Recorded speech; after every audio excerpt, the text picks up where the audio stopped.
burn ourselves out. I was also there. I was big time into people pleasing, and this was basically to rescue the relationship. This was basically to rescue and save the connection. I never wanted to upset anyone. I never wanted to lose, the couple of friends and acquaintances that I had. And as a result of which, I always prioritized their wants, needs, and desires over mine. And I, went out of my way. In some of the cases, I pushed boundaries, and I went out of my way to do things for them, so that I can have that relationship, I can have that connection. Hello everyone, I hope everyone is doing good and taking good care of themselves. So today I'm going to talk about the strange behaviors of narcissistic abuse survivors. And before I get going, I would request you all to like, share, subscribe the channel, hit the notification bell so you guys are updated whenever we put out a new content. So I am a survivor as well. I went no contact. It's been, over um, 13-15 years, yeah, that I went no contact with my family. My parents were narcissistic individuals, and I didn't have a very good experience. It took, a lot of time for me to heal, recover, unlearn all of that shit, and reparent myself, and retrain and, relearn the good things. Yeah. It was not easy. It was very painful. Yeah. And that's the reason, people say that growth is painful. Yeah. So recovering from narcissistic abuse is also a kind of your growth, expansion, and evolvement. Yeah. You are growing out of all that shit, and you are recovering, and you are patching yourself, you are healing, and you are starting things over again. So it was not a easy thing. It took a lot of time. And with time, I have realized, or I have come to this conclusion, that narcissistic abuse not only impacts you psychologically or emotionally, but it manifests physically also. It impacts you physiologically also. Yeah. So I mean, if you are a survivor, you might experience problems with your weight, irritable bowel syndrome, depression, anxiety, hypervigilance, diabetes, cardiovascular issues. I mean, the list goes on. And all of this is connected to the chemical imbalance that we experience when we are exposed to abusive situations and abusive upbringing. Yeah, when we are exposed to abuse in relationship, all of it affects us on a chemical level as well. It's not just manipulation and gaslighting. All that manipulation and gaslighting affects us, our inner chemistry. Yeah. I mean, lots of cortisol is released. We are constantly in that fight and flight mode. Some of us are stuck in that fight and flight mode. And as a result of which the entire biochemistry of our body changes. So it's not just that you feel sad, you feel broken, you feel a little um, stressed out. It's not just limited to that. It manifests in other ways as well. Narcissistic abuse, I mean, if you are being exposed to narcissistic abuse for a prolonged period of time, it impacts your personality, the way how you grow up to be, the way how you view things, the way how you perceive things. So basically, narcissistic abuse damages you at various levels. Yeah. It's not just psychologically, emotionally, and mental thing. Yeah. It changes the way how you look at things. It changes the way how you react to things. It changes the way how you perceive things. Yeah. So it's very damaging. Yeah. And we tend to spend a lot of time in fixing ourselves, recovering, unlearning all the bad stuff, and relearning the right thing, doing the necessary changes in our personality. Yeah. So that we become a better version of who we are. And also we attract and have good people around us. Yeah. Because of all that upbringing, narcissistic parents, narcissistic families, we tend to grow up with this belief that a little bit of abuse is there in every family, in every relationship. And that, in a way, makes us, like a magnet. Yeah, a magnet that attracts, crazy people, a magnet, that attracts, I mean, we become a magnet. We attract, narcissistic individuals, we attract, antagonistic individuals. And the cycle of abuse never ends. It goes on and on and on, because initially we were made to believe that abuse is okay. So what if your father slapped you, but in the end he pays for your school fees? So what if your mother abused you, if she burnt you, or if she hit you, or if she did whatnot? But in the end she cooks meal for you, she takes you to the school, she washes your clothes. So she loves you. Yeah, so we grew up with a distorted sense of self. We really don't know what is right and what is wrong, and as a result of which we grow up to be a magnet that attracts all toxic individuals. And as a result of which we are stuck in that cycle. We are never out of that cycle. We were raised in toxic environment by toxic individuals, narcissistic parents, and now when we grow up to be adult, everything is toxic and dysfunctional. Yeah. So narcissistic abuse changes you. Narcissistic abuse damages you and scars you for life. And let me tell you honestly, me being a survivor, uh, till now I don't feel whole. Till now I don't feel as if I have healed.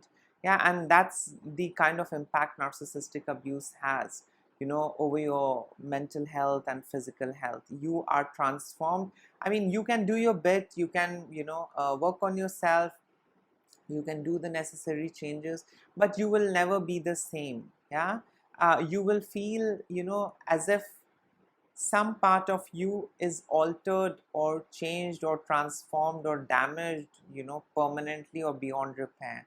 Yeah? So now, coming to the strange behaviors of narcissistic abuse survivors, the first is hypervigilance. So when you are exposed to narcissistic abuse, you get into this hypervigilance mode where you are constantly on the guard. You are overreacting to perceived threats. I mean, threats which are not exactly threats, but you are perceiving it as threat. Yeah, and you are simply with your guards on. Yeah, because you really don't want to endure any kind of pain and trauma.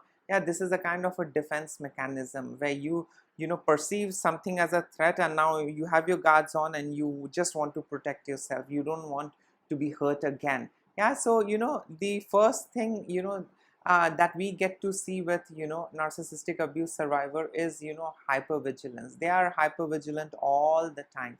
And it was the same thing with me as well. And let me tell you, I was hypervigilant as well.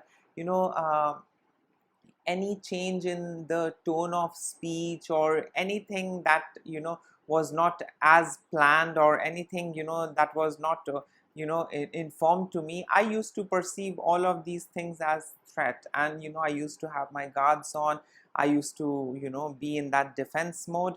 And I came across a lot of good people whom I misunderstood, and then later on they used to explain me that don't have your guards on, this is what we meant, and this things so a lot of good people that I came across in life, they used to in fact sit with me, and they used to explain things that don't have your guards on, there is nothing wrong, there is a plan change, and that's the reason we are asking you to do this. There is a little bit of change in the plan, and that's the reason we want you to go ahead with this and that.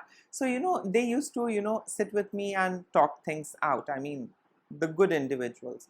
But there were those who were from dysfunctional background, and they had their guards on. The moment they used to see me having my guards on, me acting hyper vigilant, they used to get into that hyper vigilant mode as well, because then they used to see my action, reaction and behavior as threat. Yeah, so they also used to have their guards on. And things used to turn so nasty and ugly that, I had to quit, or we had to end the relationship, or whatever engagement we had. So yes, hypervigilance is quite problematic. Not everyone is good, who is going to sit down with you and explain things, and bring in clarity. Some people might see your hypervigilance as a threat as well. Yeah, I mean, those who are from dysfunctional and toxic upbringing, because they really don't know what is healthy and what is not healthy. Yeah, they cannot differentiate between healthy and unhealthy and toxic. So they will perceive your hypervigilance as a threat, and as a result of which you might end up losing that relationship or that setup.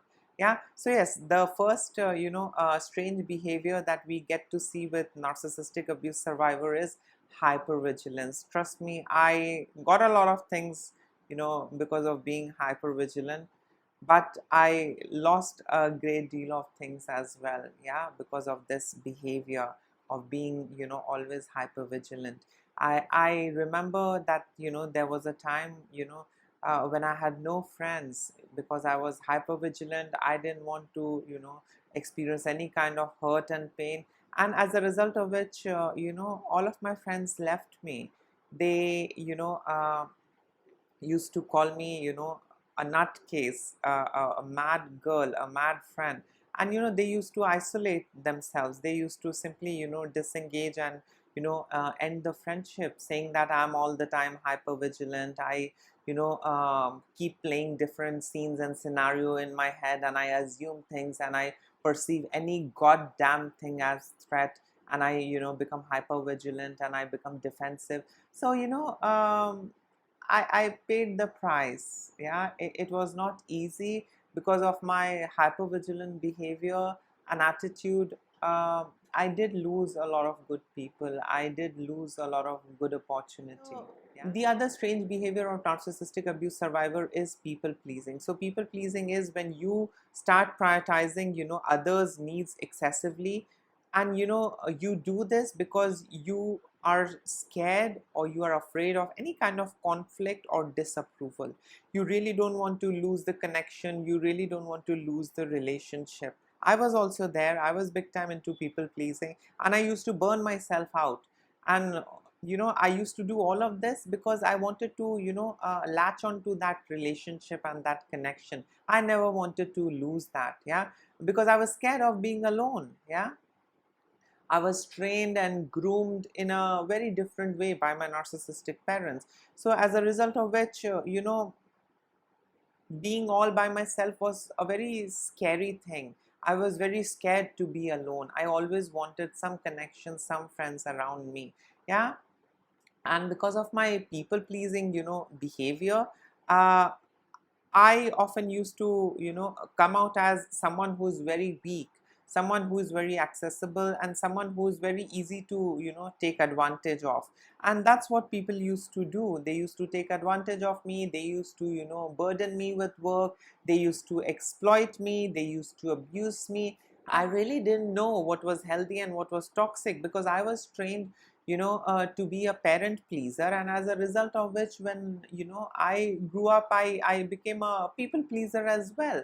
Yeah, because I knew that was the way. That's how I could rescue and safeguard whatever relationships I had. Now when I look back, I know all of that was toxic, dysfunctional, and abusive relationship. But I used to burn myself out. I used to go out of my way to avoid any kind of conflict, any kind of disapproval, any kind of rejection. I wanted to hold on to the things, yeah, even though those things, those relationships were purely toxic and abusive. Yeah. The other strange behavior of narcissistic abuse survivor is self-isolation. So in this, the survivors or the victims withdraw from social interaction, and this is basically to avoid potential harm or any kind of harsh judgment. Yeah, we really don't want to experience any kind of pain and hurt, and as a result of which we isolate ourselves. We don't get into social setups. We avoid social gathering. We avoid meeting new people, and we avoid, this social setup. And this is basically to keep ourselves safe. Yeah, this is basically to protect ourselves, from any kind of, harm or, judgment. And this is also, linked to the kind of childhood or the kind of experience we had in our narcissistic relationship, whether it was narcissistic family or, it was a narcissistic relationship, I mean husband wife relationship. So because of all that trauma, all that ups and downs, unpredictability, we really don't want that chaos. We want some, stable time. We want some calm, moment in life. And as a result of which, we withdraw ourselves from, social, gatherings and setup. Yeah, we start, isolating ourselves, from these, things. And this is basically to get some me time.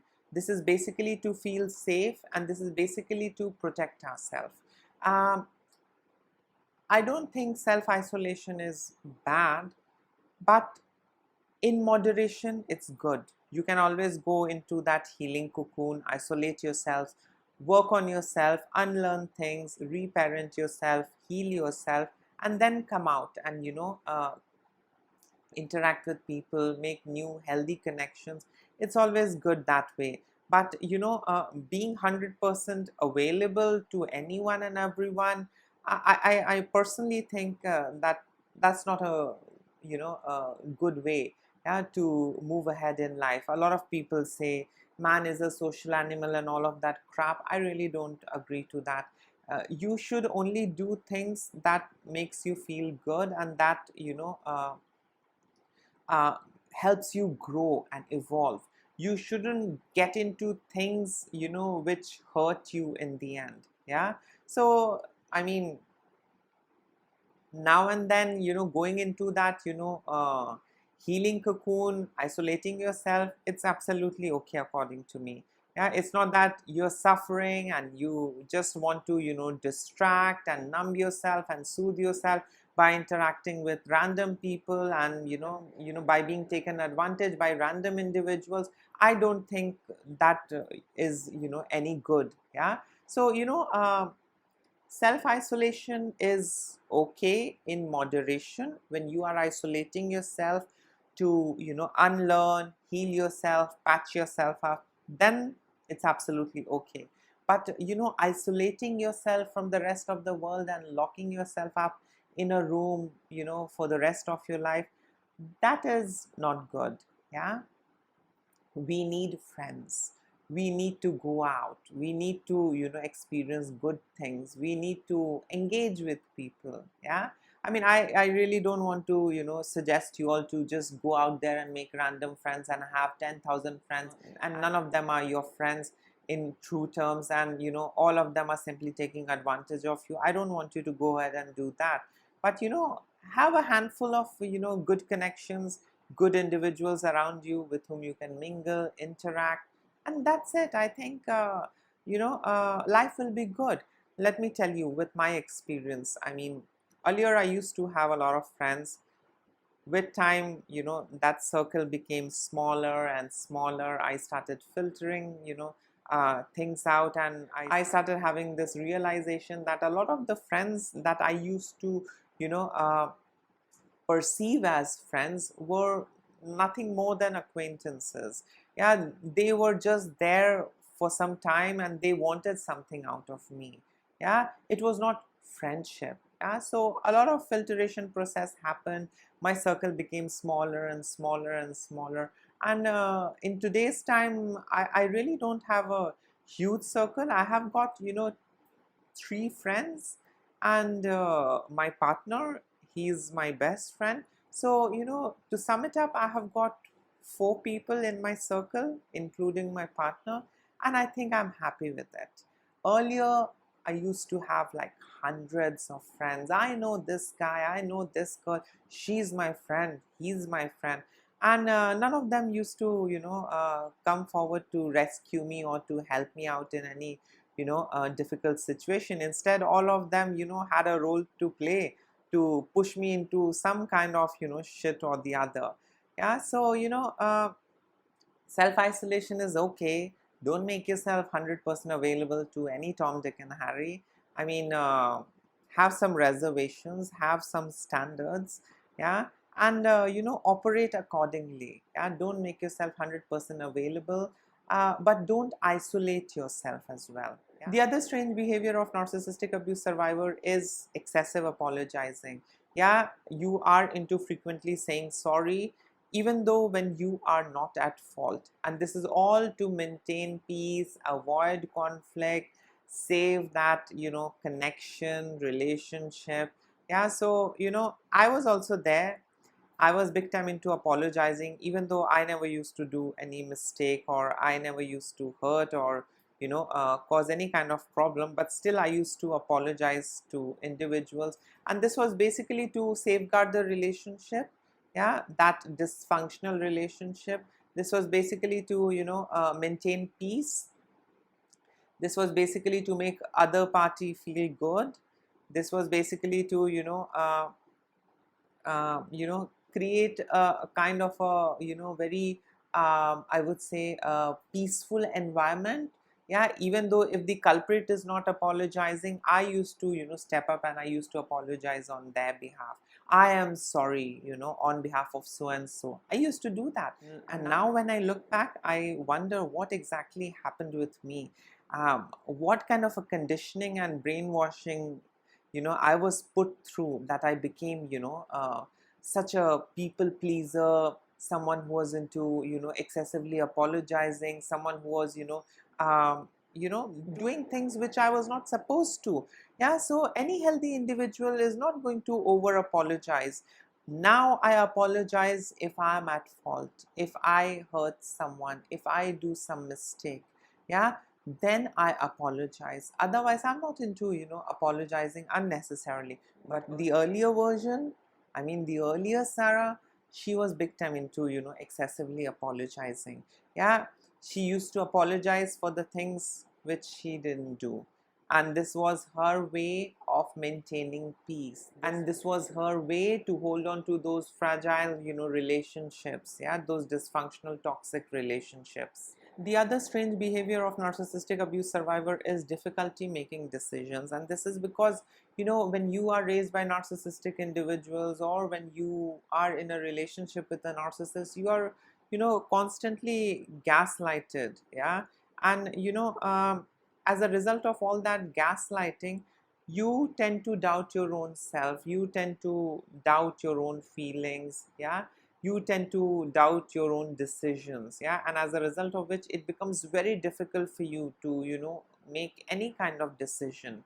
Yeah, you always seek some advice, yeah, from someone or the other. Yeah, and only then you are able to come to a conclusion, or make any decision. So decision making ability is absolutely I would say destroyed when you are raised by narcissistic parents, or when you are in a narcissistic relationship, love relationship, marriage. And this is because of constant gaslighting. You can never do things right. You shouldn't think this way, you shouldn't feel this way, this is not the right way, how can you think like this is not how it is, this is not how it is supposed to be. So all that gaslighting phrase is basically to keep us confused, keep us in that doubtful state, so that we are stuck with the narcissist.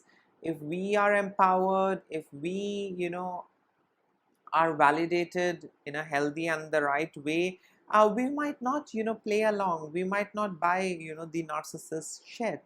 Yeah, we might simply outgrow, we might go no contact, and we might leave them.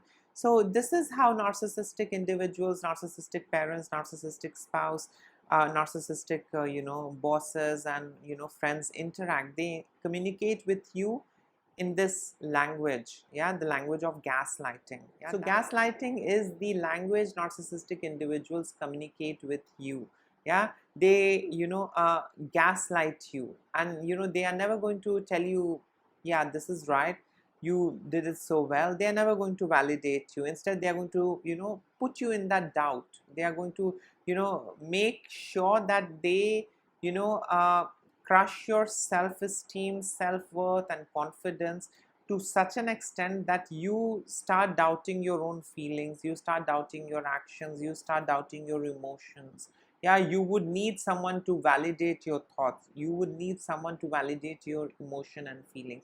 Otherwise, anything that goes inside of you, you are not sure about it. Yeah, because for a prolonged period of time, no matter what you did or what you thought or what you were planning, it was all invalidated, shamed, minimized, dismissed, and you were gaslit in return. No, this shouldn't be this way.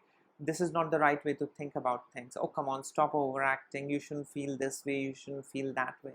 So, yes, narcissistic abuse survivors, you know, uh, face a great deal of challenge when it comes to making decisions, because narcissistic abuse survivors doubt their own self, they doubt the others, and as a result of which they are unable to make any kind of decisions. The other strange behavior of narcissistic abuse survivor is obsessing over personal relationships. So survivors are very obsessed in keeping their relationship healthy, because they don't want to experience any kind of conflict or any kind of unhealthy or dysfunctional or bad experience. Yeah, they want to avoid all of that, and as a result of which they overdo things, they burn themselves out, they exhaust themselves, they get into a lot of people pleasing, and this is all to keep the relationship healthy. A healthy relationship is effortless relationship where you are respected for who you are, where your boundaries are respected, where there is equal reciprocity, open and clear communication, and that's it. This is what healthy relationship is. Healthy relationship is effortless. Healthy relationship doesn't require all your attention and effort. Yeah, that you have to be on your toe to do this and do that. You have to go out of the way to do this and that just to keep that relationship intact, just to keep that relationship safe. We as survivors, we tend to overdo things. Yeah, and this is because we really don't want to experience the kind of shit that we experienced in the past, and as a result of which we overdo things, yeah, in our relationship. But let me tell you, healthy relationships are effortless relationships. It's like a joyride. You really don't have to do anything. Yeah, you respect your other half, you respect your partner, and that's it. You voice out what you have to, you uphold your boundaries, they voice out what they have to. It's not like walking on eggshells. So when you are in a relationship and the environment is like walking on eggshell, then you need to put in more effort. Yeah, because you really don't want to upset the other person, you really don't want to hurt them, you really don't want to annoy them, or you really don't want to hurt them in any way, and as a result of which you keep overdoing things. So yes, a lot of narcissistic abuse survivors, they obsess over personal relationship, and this is basically to avoid any mishappening or any kind of a breakup, or any thing that is somewhat related to the past, or somewhat or anything that replicates the past abusive experience. Yeah, so in hopes to avoid all of that, in hopes to escape all of that, uh, survivors overdo things in their personal relationship. They really don't want to lose the relationship, they really don't want the relationship to be bitter. I mean, fight, argument, these things are there in every relationship. But the important thing that we get to see in healthy relationship is conflict resolution. So both parties come together and resolve conflict together. Yeah, it's not that ego business and I'm not going to apologize, you have to apologize. No, I mean, both come together, sit and resolve things, and that's it. Yeah, so healthy relationships are effortless. Healthy relationships are not conditional, and healthy relationships are not based on rules and regulations and consequences and punishments and do's and don'ts. The other strange behavior of narcissistic abuse survivors is resilience. So a lot of narcissistic abuse survivors you know uh, portray and project themselves as someone who can recover from any kind of emotional distress and adversity. And this is basically to project themselves that I'm strong, I don't care, don't worry, I have recovered from that, I can recover from this. But this is basically to hide all that pain and suffering. This is basically to project themselves as strong individuals. This is basically to, protect themselves. Yeah. But we know, what the truth is. Every time I go through a breakup, every time I go through, a bad phase, I feel miserable. Now I don't fake things, yeah, that I'm strong and I'm absolutely okay. I take my time to grieve. I take my own time to repair and fix myself. I really don't come out with a mask and pretend as if everything is fine, nothing can hurt me, I'm absolutely okay. And it doesn't take much time for me to recover from any kind of emotional distress and adversity. Earlier I was into that bullshit. I was into pretending as if nothing happened, I'm absolutely okay, I'm back to square one, I'm a strong person. Earlier I was into that. But now I don't fake things. I take my own sweet time to recover, to grieve. And if I want to end things, I end it. I really don't hang around with those individuals who don't value the relationship or the connection. Yeah, because it's a two-way thing, it's not one way. Earlier it was different. I wanted to rescue every relationship and connection that I had, yeah, even at the cost of burning myself out. But now things are different. So now I don't portray myself or project myself as a strong woman who doesn't take long to go back to normal, who's very strong, who doesn't get affected. No, I do get affected. I really don't like being mistreated, and if I experience any kind of traumatic event or any kind of a bad experience, I do take my own sweet time to process things, and only then I come back. Yeah, it's not that something bad and awful happened with me and next day I am running around with a flag mentioning I'm a strong person, I just don't care, I am back to square one, nothing can hurt me. No, I'm not into all of that. We know those individuals who say and claim and project all of that are weak individuals. We know those individuals just want to project themselves as strong individuals, but are hollow, weak, and damaged on the inside. Yeah, I mean, it's absolutely okay to go no contact. It's absolutely okay not to speak to someone if you feel bad about things. It's absolutely okay to tell people that I'm hurt and I don't wish to talk about these things at this point of time. You really don't have to come out as a strong person. Yeah, you really don't have to come out as a martyr. You really don't have to come out as a survivor. Take your own sweet time. You will be labeled and judged no matter you do what. Yeah, society is sick. Yeah, society is going to judge you for anything and everything. So take your own sweet time, fix yourself, heal yourself, and you really don't have to pretend to be strong. If you don't like something, if you are weak, you want to grieve, if you don't want to be in touch with someone, that's absolutely okay. Yeah, do what's best for you. Do what makes you happy. Don't do the things for the sake of the others. And the last strange behavior of narcissistic abuse survivor is heightened sensitivity to others emotions and experience. Yeah, excess of empathy. I was also there. I was like very concerned about others feelings and emotions, and you know um, I had this heightened sensitivity, yeah, to others problems, to others suffering, pain and experience. And this was because my experiences, my pain, my sufferings were never valued or cared for. Yeah, and as a result of which, somewhere or the other, subconsciously, I made it my mission, yeah, that I'm going to acknowledge, and I'm going to, do anything and everything, yeah, to alleviate, others' pain and suffering. I'm going to, be, very sensitive towards others' pain and suffering. I really don't want to tell you guys to get rid of empathy, but all what I want to tell you is that, practice things in moderation.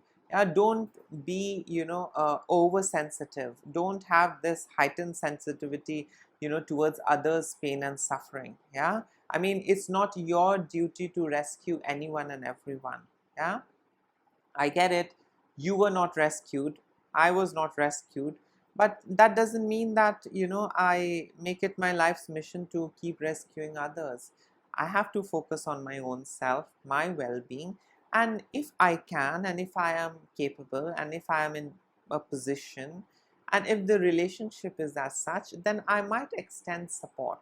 Yeah. But I cannot, get bothered about, an accident that didn't take place in my continent, that took place, on the other side of the earth. Yeah, I cannot be, bothered about that accident. I cannot be bothered about the individuals who are not in my country.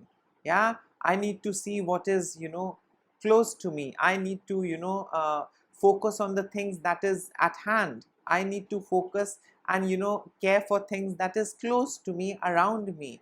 I shouldn't be concerned about, things happening in Atlantic. I shouldn't be concerned about, things happening on Venus, or, some other place. So, when our pain, when our suffering is not validated, when we are not rescued, somewhere or the other, we subconsciously make it our mission that we need to rescue and save others.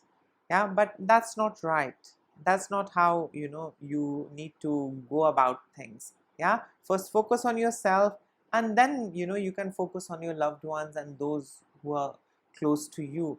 Just because you were not rescued, your, pain and suffering was not validated, doesn't mean that you, go out on a spree to validate everyone's pain and suffering. I get it. Have empathy, do good work. I mean, do, charity work, do support and help others, but not at the cost of your own self.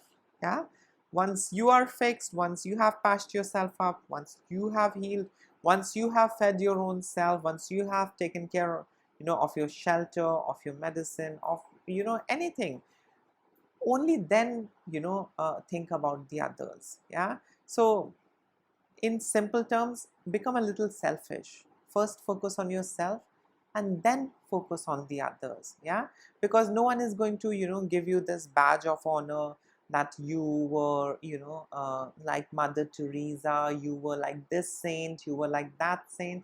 No matter what you do, people are going to judge you. Yeah, so don't care about the others, care about yourself. It's high time, work for yourself, take care of yourself. And then if you have things in excess, or if you have time, energy, and if you have, such a connection and relationship, then maybe you can extend support and, help the others as well. So yes, exhibiting, heightened sensitivity to others, emotions and experience, pain and suffering is not good. I get it. I mean, if you can do something, you should help the others, but not by betraying your own self. Yeah, I really don't want you to help others by betraying your own self, by betraying your needs, by sacrificing your, own life. Don't do that. Yeah, it's absolutely okay. I mean, have compassion, have empathy, and, it's not your duty to fix everyone. It's not your duty to, help anyone and everyone that you come across, or that you witness, or that you, see. So it's not your duty to fix and help anyone and everyone. First help yourself, and then, go ahead and do things for the others. Don't betray your own self, don't sacrifice your own self, in the process of helping others. Yeah, that's stupidity. Yeah, that's foolishness. Don't do that. Yeah, you have to unlearn all of that and you have to relearn the right thing. Yeah, so first focus on yourself, help yourself, and then if you're capable, go ahead and help others. Yeah, so work on your empathy. You really don't need to burden yourself with this responsibility to fix anyone and everyone. You really don't have to burden yourself with this responsibility to alleviate others pain and suffering and misery. You can't. So yes, these were a couple of strange behaviors of narcissistic abuse survivors. In case if you would like to add in something, you can always comment below. Till then, take care of yourself. Lots of love and blessings to all of you. Bye.